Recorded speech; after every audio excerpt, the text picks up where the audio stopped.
Hello मित्रों, मैं सांच यूट्यूब चैनल पर आप सभी लोगों का स्वागत है। मित्रों, यूपी नेकपाल परीक्षा के लिए हिंदी विषय हम पढ़ रहे हैं। इसमें आज हमारा लेक्चर नंबर 4 है। इसमें हम देखेंगे वर्णमाला पढ़ेंगे, यानी वर्णमाला से जितने भी प्रश्न पूछे जाते हैं, अर्थात स्वर और व्यंजन क्या होते हैं, इनके प्रकार कितने होते हैं, स्वरों के भेद कितने होते हैं, इस प्रकार से स्वरों की संख्या कितनी होती है, व्यंजनों की संख्या कितनी होती है, व्यंजनों के कितने प्रकार के होते हैं, उसमें व्यंजन क्या होते हैं, संयुक्त व्यंजन क्या होते हैं, इस प्रकार के जितने भी प्रश्न परीक्षाओं में पूछे जाते हैं, अभी तक पूछे गए हैं, उन सारे प्रश्नों को इसी वीडियो के माध्यम से क्लियर करने वाले हैं। तो मित्रों, आइए हम स्टार्ट करते हैं। सबसे पहले वर्णमाला देखेंगे। तो वर्णों के व्यवस्थित क्रम को हम मित्रों क्या कहते हैं? वर्णमाला कहते हैं। वर्णों के व्यवस्थित क्रम को हम वर्णमाला कहते हैं। मित्रों, आइए देखते हैं तो वर्णमाला में कुल कितने अक्षर होते हैं या कितने वर्ण होते हैं। तो वर्णमाला में कुल अक्षरों की संख्या जो होती है मित्रों 52 होती है। कितनी होती है? 52 होती है, आपको याद रखना होगा। फिर अक्षर या वर्ण, यानी अक्षर को ही वर्ण कहते हैं, वर्ण को ही अक्षर कहते हैं, अर्थात हम कह सकते हैं वर्ण का दूसरा नाम ही अक्षर है। जैसा कि आप देख पा रहे हैं कि वर्ण का दूसरा नाम ही अक्षर है, तो आपको कंफ्यूज नहीं होना है। आज से वर्ण को ही अक्षर कहते हैं और अक्षर को ही वर्ण कहते हैं। अब क्या है अक्षर? जिसके टुकड़े ना किए जा सकें उसे अक्षर कहते हैं। जिसके टुकड़े हम नहीं कर सकते उसे मित्रों हम क्या कहते हैं? अक्षर कहते हैं। क्या कहते हैं? अक्षर कहते हैं। ठीक, तो आइए इसके बाद देखते हैं कि हिंदी वर्णमाला में स्वरों की कुल संख्या कितनी है। तो हिंदी वर्णमाला में स्वरों की जो संख्या है हमारे मित्रों 11 है। और व्यंजनों की संख्या यदि आपसे पूछ लिया जाए कि हिंदी वर्णमाला में व्यंजनों की संख्या कितनी है, तो 33 है। अब आप इसको याद कैसे रखेंगे?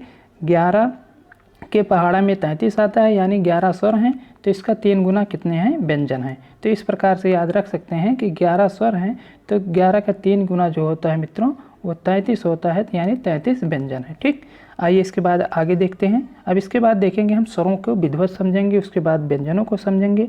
तो स्वर कितने होते हैं? तो जैसे सबसे पहले छोटा आ, बड़ा आ, छोटी ई, बड़ी ई, छोटा ऊ, बड़ा ऊ, री, ए, ऐ, ओ, औ, यानी कुल स्वरों की संख्या मित्रों हमारी कितनी हो गई? इस प्रकार हमारे ये 11 स्वर हैं, आप देख सकते हैं। ठीक, इसके बाद आइए हम व्यंजनों को देखते हैं। व्यंजन क्या होते हैं? हमारे व्यंजन जो होते हैं देखते हैं, इनको वर्गों में विभाजित किया गया है व्यंजनों को।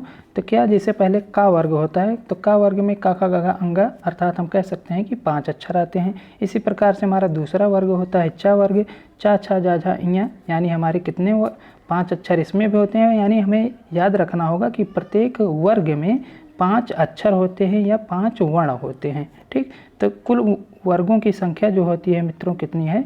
तो कुल वर्गों की संख्या जो होती है हमारी 5 होती है, और एक वर्ग में 5 वर्ण होते हैं। तो इस प्रकार से हम कह सकते हैं कि एक वर्ग में, यानी 5 वर्ग हैं और एक वर्ग में 5 वर्ण हैं, तो हमारे कितने व्यंजन हो गए? इस प्रकार से यहाँ पर 25 व्यंजन तो ये हो गए।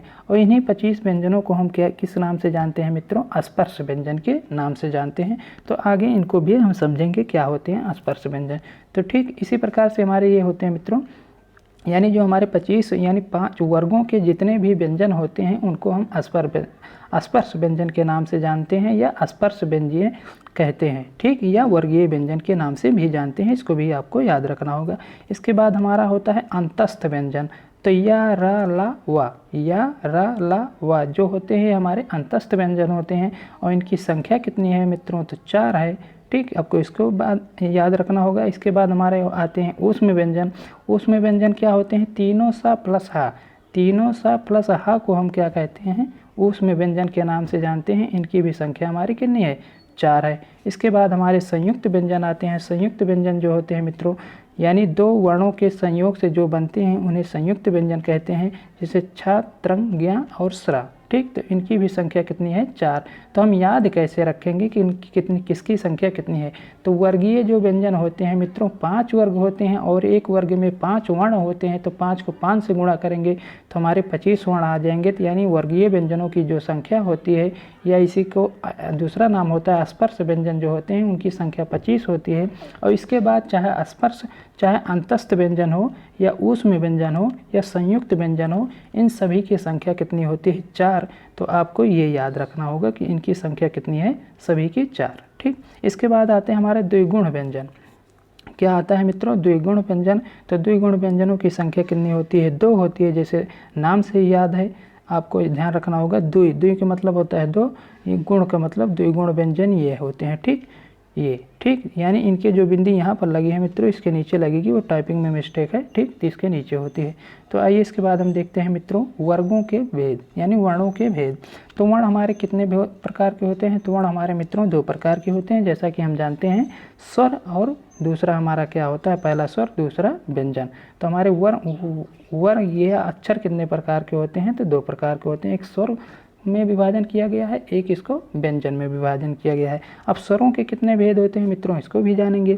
तो स्वर के कितने भेद होते हैं? 3 भेद होते हैं। स्वरों के हमारे जो होते हैं 3 भेद होते हैं। सबसे पहला स्वरों का जो भेद होता है हमारा ह्रस्व स्वर, या इसी को अन्य नाम होता है, दूसरा नाम मूल स्वर कहते हैं। दूसरा हमारा होता है, दूसरा स्वरों का भेद जो होता है हमारा दीर्घ स्वर। तीसरा हमारा होता है प्लुप्त स्वर, ठीक। तो हमारे मूल स्वर क्या होते हैं मित्रों? आ, ई, उ, री। तो यानी मूल स्वरों की संख्या कितनी होती है हिंदी वर्णमाला में? तो 4। और आपसे दीर्घ स्वरों की संख्या पूछी जाए तो आपको बताना है 7।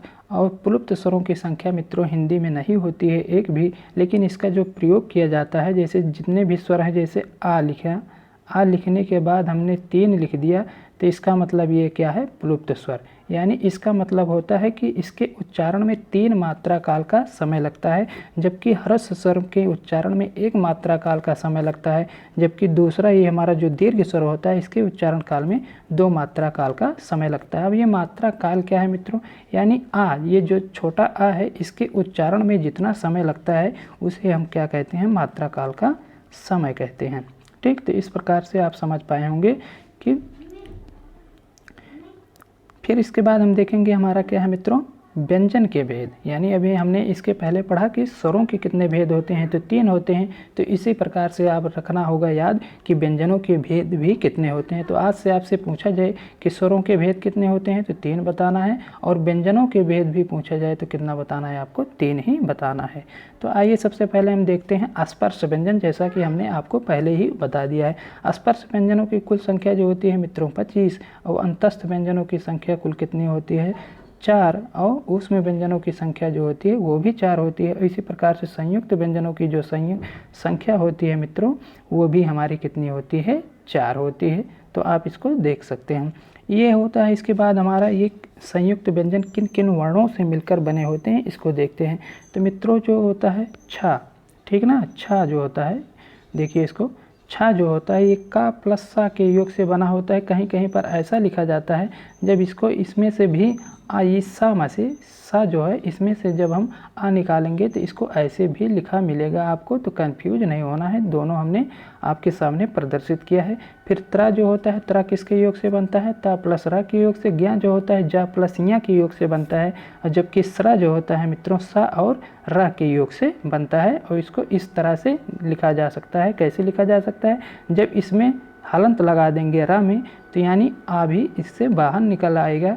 तो इस प्रकार से हम इसको लिख सकते हैं। नोट मित्रों, आपको इसको स्टार लगाकर जो हमने लिखा है, इसको मतलब ये जो विद्यालय में धा होता है, ये दा प्लस या प्लस आ के योग से मिलकर बना होता है। या इसको हम लिख सकते हैं आधा दा, अरे दा हलंत प्लस या, इस प्रकार से भी लिखा जा सकता है। तो आपको इसको भी ध्यान रखना होगा, ठीक। इसके बाद मित्रों हम देखते हैं अनुस्वार। अनुस्वार जो होता है हमारे, ये बिंदी होती है, चंद्र बिंदी होती है चांद की तरह से ऐसे, ठीक ना। और इसके बाद ये विसर्ग हमारा साइन होता है। इन सब का प्रयोग मित्रों व्यंजनों के अंतर्गत ही किया जाता है। अर्थात हम कह सकते हैं कि इनका उच्चारण जो होता है व्यंजनों के साथ ही किया जाता है, अर्थात बिना स्वर के हम इसका उच्चारण नहीं कर सकते। तो इस प्रकार से हमारी आज की ये क्लास रही मित्रों। आपको ये क्लास कैसी लगी इसके बारे में आपको बताना है कमेंट बॉक्स में।